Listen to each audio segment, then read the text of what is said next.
Good morning, students. I am Ratnesh Kumar, going to teach you Hindi grammar and English grammar and mathematics. Gradually, one by one, I will teach you lesson by lesson today. Now, first of all, I will start with Sandhi and Samas. The difference between Sandhi और समास. संधि और समास में क्या अंतर होता है?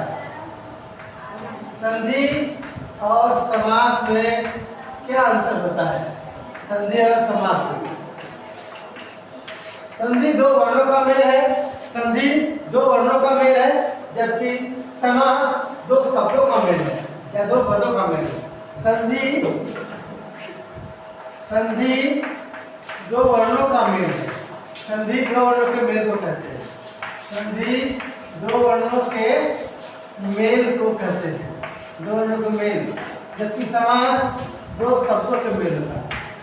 समास दो शब्दों का विभक्ति रहित मेल होता है। दो शब्दों का मेल होता है। संधि में दो वर्ण शब्दों के माध्यम से ही आते हैं। कभी कभी उपसर्ग भी आता है। उपसर्ग भी एक सार्थक शब्द कहलाता है। संधि में दोनों विच्छेद पद, संधि के दोनों विच्छेद पद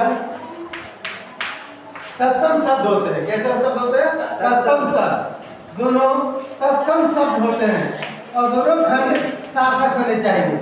लेकिन समास में दोनों शब्द कोई भी शब्द हो सकते हैं उत्पत्ति के विचार से।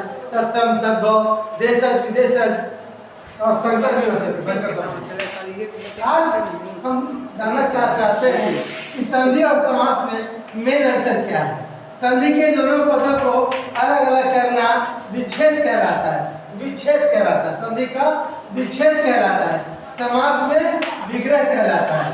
समास में अलग अलग पदों को करना क्या कहलाता है? विग्रह कहलाता है। समास में विग्रह कहलाता है।